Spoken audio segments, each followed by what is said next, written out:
será la resistencia al fuego, tema bien importante y que está presente en la NCR desde el 2010, pero que ha venido tomando fuerza en los últimos 5 o 6 años. El título J es el título que establece los requisitos de protección contra incendio en edificaciones, los cuales aplican para todo tipo de edificaciones, no solo para estructuras de acero. El concreto también debe cumplir con ciertos requisitos para que sea un elemento que resiste al fuego. La parte F2, el título F que habla sobre estructuras metálicas en la parte 2, proporciona criterios para el diseño de sistemas de acero estructural en sistemas de incendio. Este capítulo permite el uso de métodos analíticos. Y aquí voy con el tema, digamos, del fuego, que es un tema muy amplio. Este tema tiene dos enfoques o dos formas de los cuales se puede usar en diseño estructural en caso de incendio: el prescriptivo y el prestacional o ingeniería de fuego. El que encontramos en la NCR en el título J es el prescriptivo. El prescriptivo nos dice si es un parqueadero, entonces debemos ponerle tantas horas o tantos minutos de protección al fuego. Si es residencial, tantos otros, y eso es todo palabra de Dios. Y está el prestacional, que es el que nos avala la NCR en el F2 como ingeniería de fuego, que es ya analizar propiamente el espacio. No sé si soy claro. Entonces ya se revisa qué ventilación o qué aireación hay en ese espacio. Podemos revisar variables como la altura, por ejemplo, del piso, si cuenta, por ejemplo, con detectores de humo, con alarmas contra incendio, incluso puede funcionar qué tan lejos está de los bomberos, cuál va a ser el uso final de ese edificio, cuál puede ser esa carga combustible que puede tener finalmente un espacio. Y esa ingeniería de fuego nos va a arrojar entonces valores bien diferentes al prescriptivo. Aquí tenemos en Colombia el Instituto Colombiano de Construcción de Acero, el ICCA, que hace poco, en menos de 6 meses, nos dio esta guía de diseño de estructuras de acero en condición de incendio, que la desarrolló el ingeniero Juan David Gómez, que es un especialista en todo el tema del fuego. Él es partidario de la ingeniería de fuego, del método prestacional. Y nos cuenta en esta guía todo lo que se tiene que saber, por lo menos a nivel nacional, del tema. Es una guía que recoge pues todo el estado del arte del diseño de construcciones de acero en caso de incendio, hace énfasis en los métodos prestacionales o de ingeniería de fuego y enfatiza en las ventajas y diferencias del enfoque prescriptivo y el prestacional, que estamos todos muy acostumbrados a coger la norma, a abrirla. ¿Qué dice la norma? 120 minutos, se acabó la conversación, ¿no? La opción de revisar el tema de fuego es diferente. Hemos tenido espacios en parqueaderos, por ejemplo, donde si nos vamos por el tema de la norma, pues vamos a encontrar que son 120 minutos. Con el ingeniero Juan David, de hecho, hemos adelantado el tema y revisamos el mismo parqueadero, revisamos que tenía unas alturas importantes, que tenía unos espacios abiertos en las fachadas de prácticamente el 100% en 3 de sus fachadas, temas de red contra incendios, tenía tema de alarmas contra incendios, detectores de humo. Se pudo anular completamente el tema de aplicar protecciones contra el fuego. Cuando eso no pasa, entonces tendremos que irnos a la norma. Cuando vamos al método prescriptivo, porque no podemos hacer la ingeniería de fuego, pues empezamos a guiarnos con el título J y nos vamos de entradita a la tabla J111, que nos clasifica los grupos y subgrupos de ocupación. Entonces tiene varios capítulos ahí de almacenamiento, comercial, especiales, fabril, institucional, para lugares de reunión, mixtos, alta peligrosidad, residencial y temporal. ¿Qué más nos importa ahora a nosotros, o el que más trabajamos será el residencial, R1, 2 y 3, incluso un poco el comercial y el de almacenamiento, porque los parqueaderos se tienen que poner en almacenamiento, no en residencial. Con esto encontramos dónde está nuestra estructura y nos vamos a la tabla J331, que categoriza los edificios para efectos de resistencia contra el fuego de acuerdo con su uso. Entonces vamos a mirar, por ejemplo, los R1, R2 y R3. De acuerdo al número de pisos, pues tendrán una categoría que puede ser 3, 2 y 1. Por ejemplo, la mayoría de edificios de más de 7 pisos son de clase 1. Los edificios con los que estamos trabajando ahora, el tema Joist, están por encima de los 7 pisos. Entonces son tipo 1 en su mayoría. Con esta clasificación nos vendremos entonces, bueno, aquí están las otras, la otra parte de la tabla, donde encontramos los de almacenamiento, que son A1 y A2. De acuerdo al número de pisos también, podría tener incluso hasta categoría 1. Parqueaderos, por ejemplo, o plataformas de parqueadero completas, tienen más de 5 pisos normalmente, son tipo 1. O podrían ser en algunos casos tipo 2, de acuerdo al potencial combustible, por ejemplo, si es inferior a 4.000 megajulios por metro cuadrado, que esto viene un poco del análisis de fuego que se puede realizar.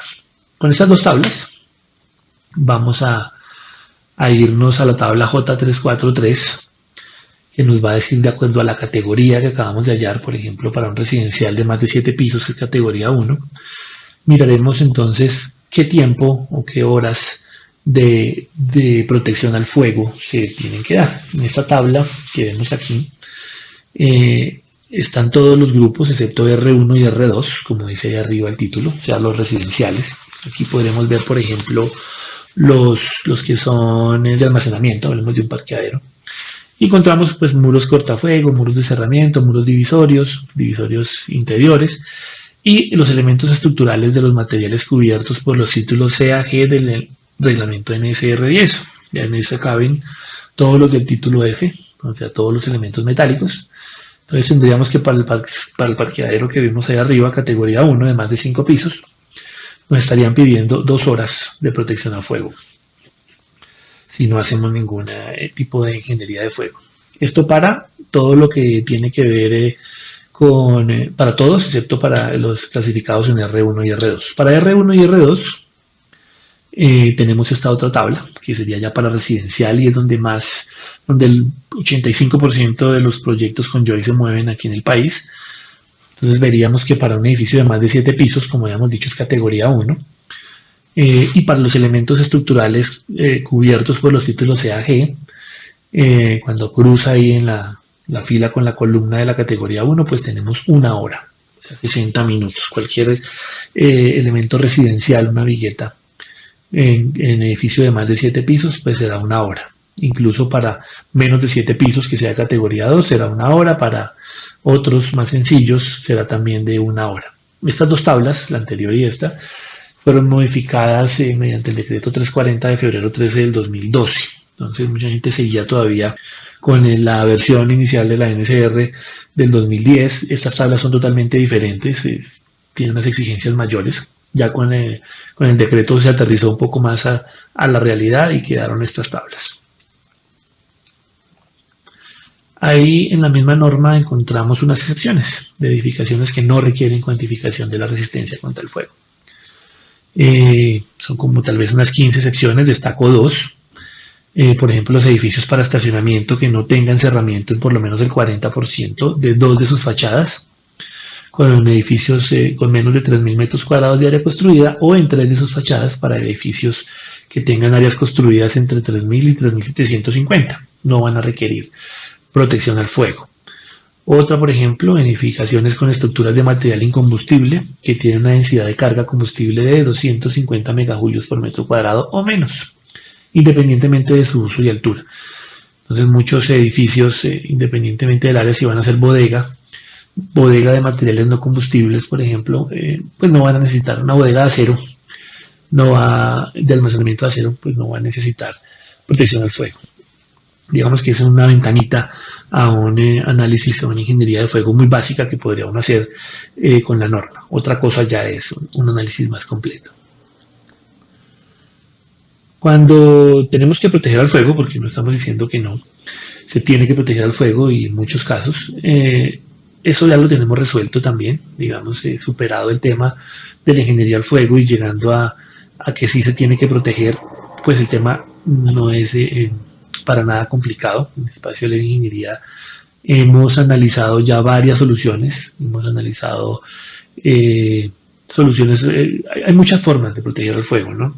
Utilizan morteros proyectados a los joists o a la estructura metálica para retardar la acción del fuego, se pueden encajonar, digámoslo así, en paneles de yeso especial que tienen también cierta resistencia de protección al fuego. Se pueden pintar pinturas entumescentes, que es, digamos, en lo que mejor se ha encontrado resultado para el tema de los joists. Entonces, en Espacio Leve recomendamos que estos joists vayan pintados. Generalmente se pintan en planta, ya les voy a mostrar un poquito del procedimiento. Pero una vez hayamos hecho todo este análisis que ya estamos viendo a través de la norma, a partir de esos resultados hacemos una memoria de cálculo y se hace un análisis entonces ya del tiempo de protección que vamos a necesitar, 60, 90 o 120 minutos según el proyecto.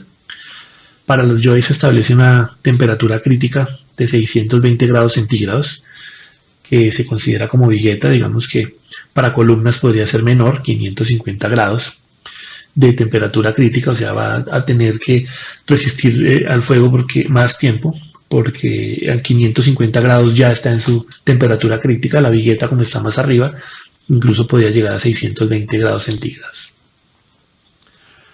¿Qué hacemos? Tomamos un joist, como lo vemos ahí estamos viéndolo en corte, y analizamos primero su masividad.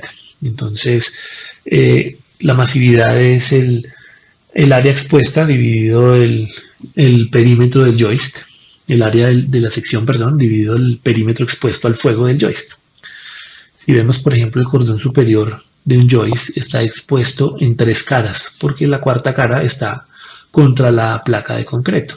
Entonces, la masividad de los ángulos en el cordón superior del joist tendrán que analizarse como 3 caras, algo un poco más favorable, porque tendrá menos perímetro expuesto. La celosía sí a 4 caras, no tiene nada que la proteja como el cordón superior. Igual el cordón inferior se tendrá que analizar a 4 caras. Este análisis lo hacemos y nos arroja aquí una masividad. Hay unas ecuaciones que se deben tener en cuenta siempre para los elementos de acuerdo a su geometría, para 3 caras o para 4 caras. La celosía, como es un elemento redondo, pues tiene otra forma de hallarse su masividad. Son ecuaciones sencillas y llegamos a unas conclusiones, entonces a un número que será la masividad, que es el que vemos aquí finalizando nuestra tabla. Entonces el cordón superior está arrojándonos una masividad de 315 metros a la menos 1 y un cordón inferior, y la celosía 210 metros a la menos 1. En este caso, entre menor sea la masividad, es mucho más sencillo de cubrir, quiere decir que tiene un mejor comportamiento a la acción del fuego. Si vemos, el cordón superior y el inferior tienen la misma masividad, pero como lo estamos planteando aquí en el ejemplo, a ver si por aquí lo tenemos, seguro más abajo, estamos planteando dos elementos completamente diferentes. Pues aquí mismo estaba. El cordón superior está en 1,5 por 3,16, el cordón inferior en 2 por cuarto. Entonces, si vemos, el cordón superior tiene una menor aleta, digamos, el ángulo, por tanto tiene un menor perímetro expuesto al fuego, pero también tiene un menor espesor. El inferior, en cambio, tiene mayor aleta y mayor espesor. La diferencia va a radicar en que el cordón superior, como les decía, está expuesto solo en 3 caras y el inferior en 4. Y casual dio la misma masividad. La celosía mucho mejor en 210. Con esos dos valores nos vamos a unas tablas que nos facilitan los fabricantes o importadores de este tipo de pinturas intumescentes. Es que la solución que encontramos aquí, nosotros encontramos en Toxemen el aliado perfecto para eso. Hicimos ensayos, revisamos todo tipo de combinaciones para que nos funcionara el tema de la pintura. Entonces Toxemen tiene una línea que es la Nullifier para protección al fuego, que va desde los 60 minutos en la Nullifier 802 hasta los 120 minutos en la Nullifier 901. Entonces podemos aplicar cualquiera de estas pinturas, pero no solamente aplicar por aplicar, sino que estas tablas que vemos aquí nos arrojan un espesor. Esta es la tabla para el Nullifier 802. Entonces lo que hacemos es encontrar la masividad en el lado izquierdo y buscamos en el lado derecho, de acuerdo a la posición del elemento, un espesor o unas micras de pintura. Haciéndole un zoom, vemos los dos elementos que tenemos. Por ejemplo, el de 215, que sería nuestra barra como lo vimos. Nos preguntan las siguientes casillas si está expuesto a 3 o en 4 caras. En este caso es la barra, son 4 caras. Entonces nos va a pedir en la celosía que tengamos un espesor de pintura de 0.65 milímetros de película húmeda o 0.45 en película seca. Para los ángulos, los cordones superiores e inferiores que nos dieron en 315. Para el superior, que está expuesto en 3 caras, entonces tenemos espesores de 0.75 milímetros en película húmeda y 0.52 en película seca. Y para el de 4 caras, pues un poco más, y es ahí donde está el tema crítico. Tendrá que ser de 1.92 milímetros para película húmeda y 1.38 ya cuando el producto ha secado. Esto se cuantifica y se lleva a unas tablas. Hacemos un resumen, digamos, este es un resumen hecho por Espacio Leve Ingeniería, donde encontramos pues todo lo que se tiene que aplicar. Serán entonces las masividades, lo vemos aquí a la izquierda como ese resumen. Para el cordón superior, una masividad de 315 con un espesor entonces de 0.75 milímetros de producto 802. Para el cordón inferior, también con masividad de 315, un espesor de 1.91. Estos espesores que están acá son de película húmeda. Y para la celosía, un espesor de 0.65 milímetros. Esto nos apoyamos, como les decía, con Toxement. Nosotros enviamos los diseños de los joysticks. Ellos evalúan de nuevo con el producto y nos envían esta memoria. Prácticamente es una memoria de Toxement para la protección al fuego. Esto es en planta, unos joysticks ya completamente pintados y protegidos. Esta pintura tiene que protegerse después. Ahí está la pintura intumescente, pero no se pueden mandar los joysticks así. Esto debe llevar un esmalte de protección que sea compatible con la pintura de protección al fuego. Se aplica después y va a proteger esa pintura contra rayones, contra el uso y el abuso que a veces hay en las obras a la hora del montaje. Esta protección ha resultado eficiente, muy eficiente. Hemos hecho ya varios edificios con este sistema, ya tenemos tal vez 3 años haciendo protección al fuego de esta forma. Lo habíamos hecho antes con morteros proyectados, la obra de la Rusia, digamos. Lo hicimos también con encajonándolo con el drywall, pero entonces el tiempo y la mano de obra para eso que se tiene que utilizar propiamente en obra, cuando las obras están retiradas, pues va a ser un poco complicado esa logística.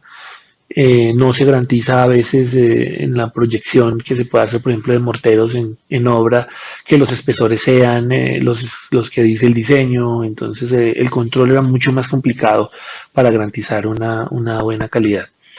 Con la pintura intumescente encontramos eso. Encontramos que es un proceso que se puede hacer en planta completamente, que se puede medir desde el principio a fin, que se puede controlar totalmente. Entonces sale un producto al cual uno puede dar constancia que va a funcionar y en caso eventual de un incendio va a comportarse como se tiene que comportar. Aquí en Bogotá por lo menos ya tenemos una docena de edificios con este sistema de pintura.